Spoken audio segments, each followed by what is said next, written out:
York, so make sure you stay for the Q&A at the end, because I'm sure they have wonderful things to say about this film, okay? So thank you and enjoy. Hello?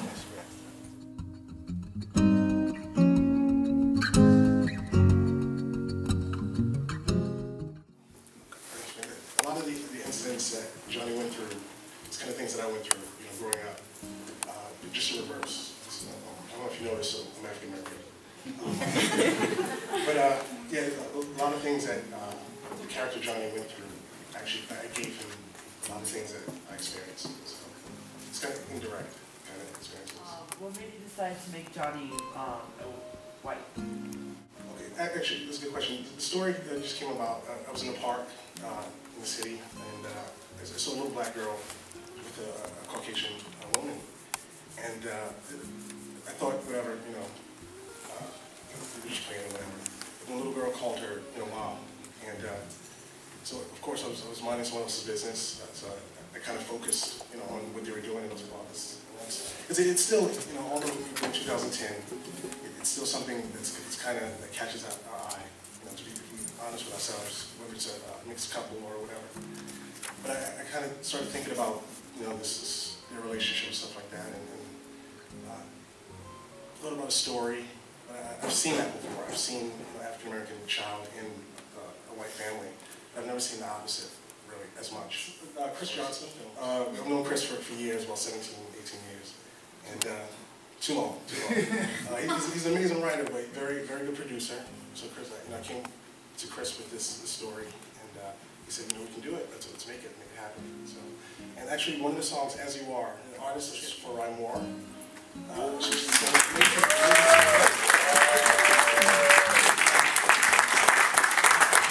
actually on American Idol.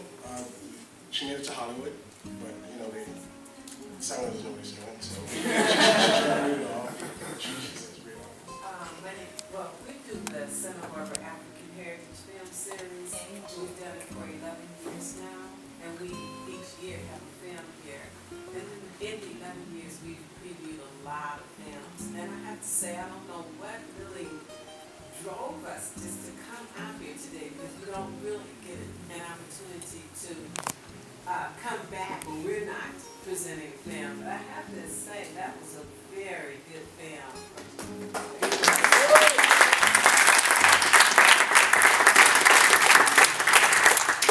Make sure she gets paid. 2 times. I'm looking to kind of follow that kind of policy, just in different universities and schools and stuff like that.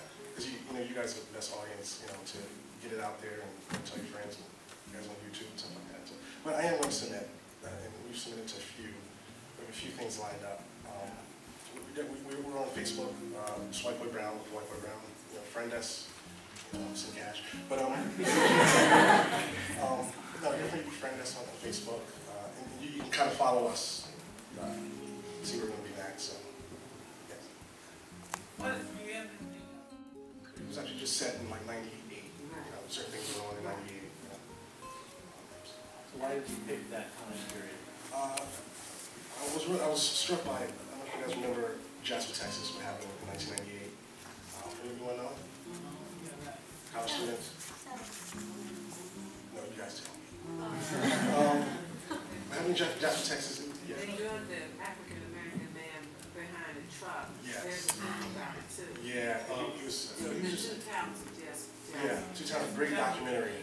It's called 2 Towns of Jasper. You guys know, it's about a kid who, an older gentleman who was coming home from a bar, and a couple of guys kind of picked him up in a truck, and they, tied his neck to the back of the truck, and it's actually decapitated.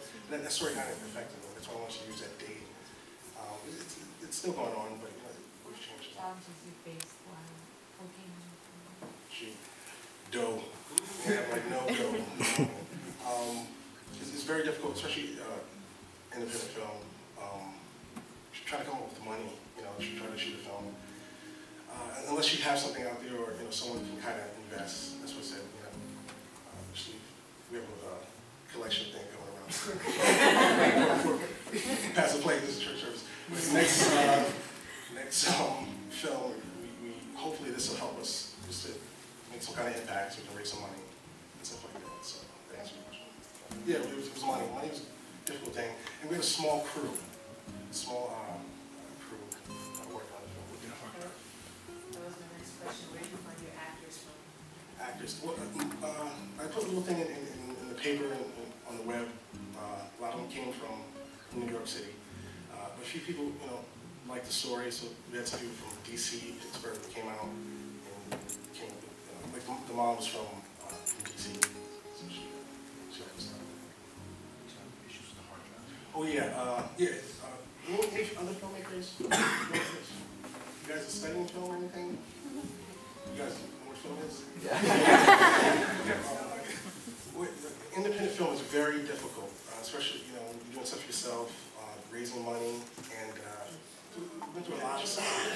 We had to do everything and do stuff, and it's definitely some trials, but you just have to be persistent in whatever you do, whether it's film or knitting socks, whatever you study. We faithful to it. We faithful to knitting socks. You filmed this, what? So was it? No, yeah, it was set in Virginia. It was supposed to be Virginia. Like I said, we had no coverage. So we shot the 5 boroughs of New York, Staten Island, Bronx, and stuff like that. We begged people for locations and stuff. So that's what yes. Did you always have a dark ending in mind? Dark. You know what? Well, yeah, I did. The statement says, the courageous don't live forever, but the cautious don't live at all. So I knew the kind of thing I wanted to give this dude, Johnny. I knew the story, what was going to happen to him. And when I was actually writing, when I came to that part, I didn't want to write it because I kind of felt for this character. Did anyone cry or have a little tear? Oh, hell yeah. Okay, you did? Okay. So, that's actually the goal. So that should be good. Yes? I not only cried at the end, but I cried when I think Johnny just kissed his mom on the head or something. It stirred emotions for me, Yeah. but I cried for, emotional things like that Yeah. that, touched my heart, but so I appreciate that. My question was, when you were writing it, you're obviously passionate about filmmaking. So when you were writing it, did you just write it because it was your story, or did you have in mind, like, your audience, like how you wanted to affect people with your story? Like, how did that come into play? Well, I think anything you do, anything creative, whether it's music or writing stories, it's going to come out of who you are. This was like 36 years in the making. Things I've experienced growing up, my family being from Florida, visiting them every summer growing up, I've experienced a lot of racism back in the 80s and stuff like that. So those things actually came out in the writing. It came out in the characters and stuff like that. I think that's actually the best story. So if you guys do write or whatever, suggestions, it's going to come out anyway, subconsciously, whatever you do musically or just anything creative. So it just came out, stuff like that. I didn't purpose on, these things happen, but sometimes we go through things for a reason that someone else gets encouraged by it or learn from it. So which came first, the story idea or the desire to make a film? Oh man, just film, just write stories, just came up with stuff, and then that was like embedded. The experiences with dealing with race or just different things was in there. And a lot of healing comes from just writing. If you guys go through anything, just write. Poems, stories, whatever it is.